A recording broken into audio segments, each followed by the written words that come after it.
Hey there. So you probably get the what of the different oligopoly models, but if you want to really get a solid handle on the how, the formulas and the graphs behind them, you are in exactly the right place. We're going to go slow, take this step by step, and really make sure all the math feels clear and intuitive. Let's dive in. All right, so here's our game plan. First, we're going to build our basic toolkit, getting all the essential formulas down. Then, we'll use those tools to figure out the models where firms are fighting over quantity. After that, we'll switch gears completely and see what happens when price becomes the main weapon. And finally, we'll pull it all together with a simple guide to reading the diagrams, so you can look at any of them with total confidence. Okay, first things first, let's get our basic toolkit set up. These are the core ideas and formulas that we're going to see over and over again. If we can get these right, everything else is going to fall into place so much easier. Okay, just a super quick recap to get us on the same page. We know all these oligopoly models fit on a map, right? Competition is either about quantity or price, and the choices are made either at the same time or one after the other. You already know which model fits where. So from this point on, we're going to focus purely on the math and the graphs that bring these four scenarios to life. Now, let's really take our time with this one. This formula is the foundation for everything else. It's called the inverse demand function, and all it does is tell us the market price, P, for any given total quantity, Q. So what are all these letters? P is just price. Q is the total quantity of the goods sold in the entire market. A is the highest possible price, basically where the demand line would hit the vertical axis if quantity was 0. And B, that's just the slope. It tells us how much the price drops for every extra unit that gets produced. The key thing here is simple. When big Q goes up, P goes down. So where does that big Q, the total quantity, come from? Well, it's really simple. It's just the sum of what each firm produces. We use a little q for single firm's output. So big Q is nothing more than little q1 from firm 1 plus little q2 from firm 2. It's a simple piece of addition, but it's right at the heart of all the strategy we're about to see. Okay, now for profit. We all know the basic idea. It's what you make minus what you spend, or revenue minus cost. But here's where it gets interesting. The revenue for firm 1 is the market price, P, times its own quantity, Q1.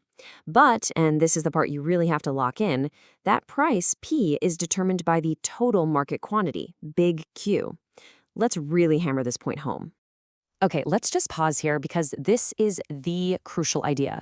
The price that you get for your product depends on how much everyone in the market produces in total, but the money in your pocket, your revenue, only comes from the units that you sell. Think about what that means.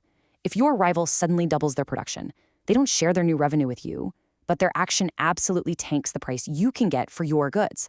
That tension is what every single one of these models is trying to figure out. All right, with our toolkit ready to go, let's build our first model. We're starting with Corno, the scenario where two firms are competing by choosing how much to produce, and they're choosing at the exact same time. So this brings us to a really key concept called the reaction function. It sounds a little technical, but the idea is simple. Imagine you're firm 1. You have to pick your quantity, but your best move depends entirely on what you think firm 2 is going to do.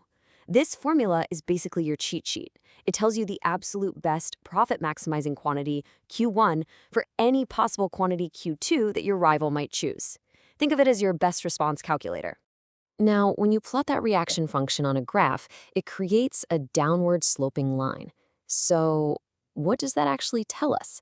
What's the strategy that's happening between these two firms? It means their best moves are basically like a seesaw. Let's walk through it. If firm 2 decides to crank up production and make a whole lot more, that increases the total market quantity, right? And that pushes the price down for everybody.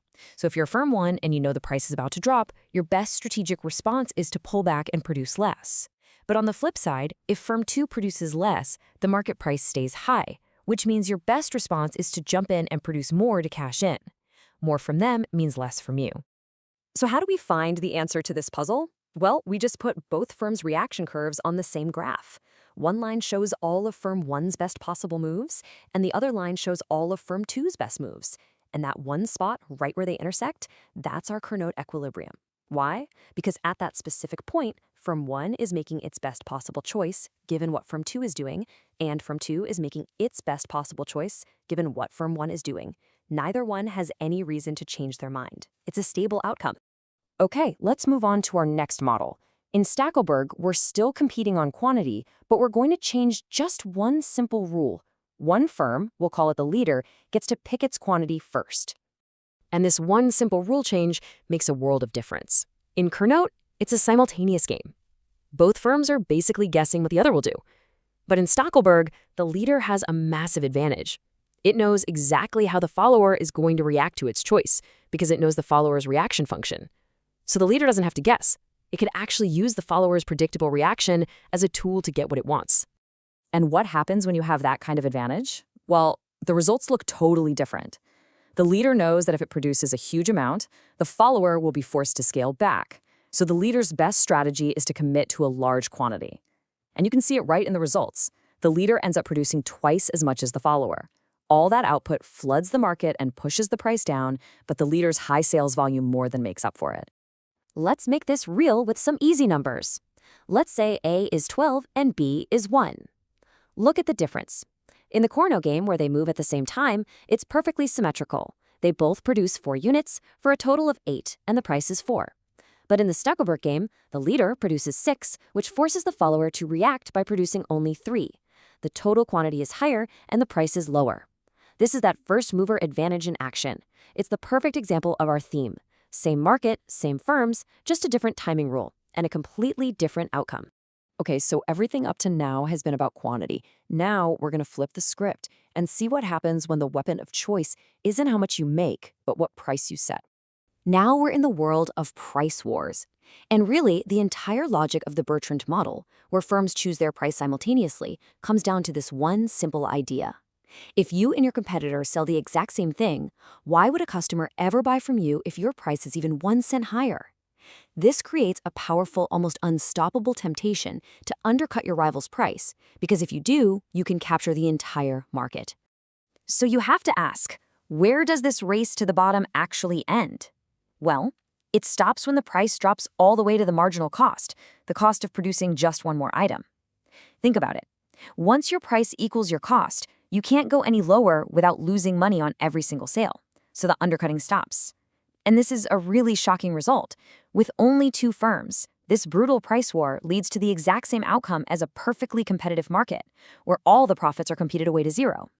But what if, just like before, one firm gets to set its price first? This is price leadership. And the way the leader thinks is actually a pretty neat 3-step plan. First, they look at the total demand for the entire market. Second, they figure out how much the smaller follower firms will supply at any price. And third, they just subtract the followers' supply from the total demand. Whatever is left over, that's their own personal demand curve. It's called the residual demand. And this is what it looks like on a graph. That D curve is the total demand from every customer. The S curve shows what the followers are willing to supply. The leader's own demand curve, the one labeled R for residual, is literally the horizontal space between those 2 curves. The leader can then pick any price it wants, and it gets to sell that leftover quantity. It's like they've carved out their own little monopoly on the remaining piece of the market. Okay, I know we've looked at a few different graphs, and it can be easy to get them mixed up. So let's wrap this up with a really simple guide to make sure you know exactly what you're looking at every single time. The good news is there are really only 2 types of graphs you need to worry about here. The first type is what I'd call a strategy graph, which we use for Kerno. On this one, the axes are firm 1's quantity versus firm 2's quantity. We use it to see how their best responses play off each other. The second type is a market outcome graph. Here, the axes are the familiar price versus total quantity. We use this type to see the final result, the price customers actually pay and the total amount sold for models like Stackelberg and price leadership.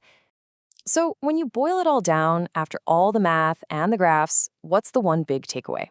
It's that in an oligopoly, the rules of the game are absolutely everything.